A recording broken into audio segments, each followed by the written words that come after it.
নমস্কার। আজকে সুকুমার রায়ের কাতুকুতু বুড়ো কবিতাটি ছোটদের জন্য বলবো।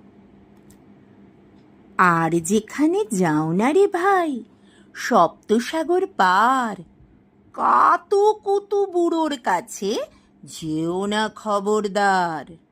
সর্বনেশে বৃদ্ধ সে ভাই, যেও না তার বাড়ি।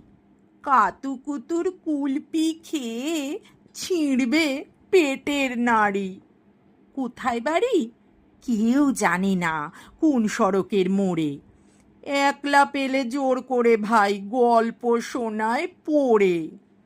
বিদ ঘুটে তার গল্পগুলো, না জানি কোন দেশি। শুনলে পরে হাসির চেয়ে কান্না আসে বেশি।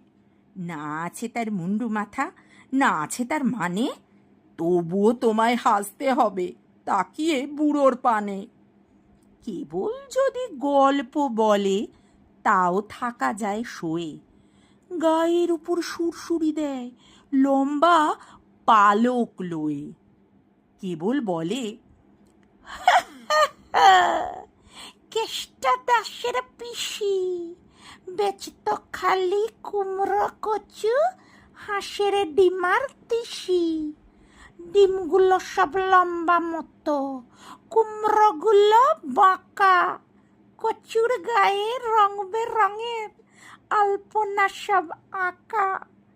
অষ্টপ্রহর গাইতো পিসি, আওয়াজ করে মিহি, ম্যাও ম্যাও ম্যাও, বাকুম বাকুম, ভৌ ভৌ ভৌ, চিহি। এই না বলে কুটুত করে চিমটি কাটে ঘাড়ে। খ্যাংড়া মতো আঙুল দিয়ে খোঁচায় পাঁজর হাড়ে। তোমায় দিয়ে সুরসুরি সে আপনি লুটোপুটি। যতক্ষণ না হাসবে তোমার কিচ্ছুতে নাই ছুটি। নমস্কার।